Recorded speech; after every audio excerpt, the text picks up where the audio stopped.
మేము ఒక డేటా తీసుకునేటప్పుడే వాళ్ళ వివరాలు అనేది క్షుణ్ణంగా తీసుకుంటుంటాం. ఎందుకంటే వాళ్ళ ఫ్యామిలీ బ్యాక్గ్రౌండ్ ఎలా ఉంది, వాళ్ళది ఏదైనా మేనరికాలు ఏమైనా ఉన్నాయా, లేకపోతే వాళ్ళ పిల్లలకి ఏదైనా ఎవరికైనా మెంటలీ రిటార్టెడ్ కానీ ఏదైనా యువకుడాత్మ కానీ ఇలాంటివి ఏమైనా ఉన్నాయా.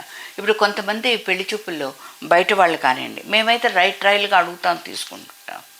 కొంతమంది ఏం చేస్తారంటే ఏదైనా కాలిన మచ్చ కానీ ఏదైనా ఉంటే కూడా, బాబు ఇది కాలిన మచ్చనా, ఇది ఏదైనా యూకోడర్మా అనేసి అడగడానికి కూడా వాళ్ళు సంకోచిస్తూ ఉంటారు. ఎందుకంటే ఇప్పుడు వాళ్ళకు పెళ్ళికి ముందు బాగానే ఉంటుంది, బలుపు మీద వాపు తెలియదు కాబట్టి, పెళ్ళైన తర్వాత మీ వాళ్ళు నన్ను ఇలా అనుమానించారే, ఇలా మాట్లాడారని సాధిస్తూ ఉంటారు. అందువల్ల అవన్నీ ఆ పాయింట్స్ ఏమైనా ఉన్నా కూడా, ఆ సమస్యలు ఏమైనా ఉన్నా కూడా మేము ముందే తీసుకుంటూ ఉంటాం, ముందే పరిష్కరిస్తూ ఉంటాం.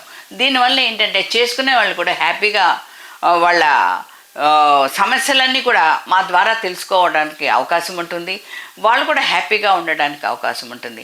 ఇవన్నీ ముఖ మాటం లేకుండా, ముఖస్థితి లేకుండా ఏదైనా మాట్లాడినా కూడా కొంతమంది హర్ట్ అవుతారు.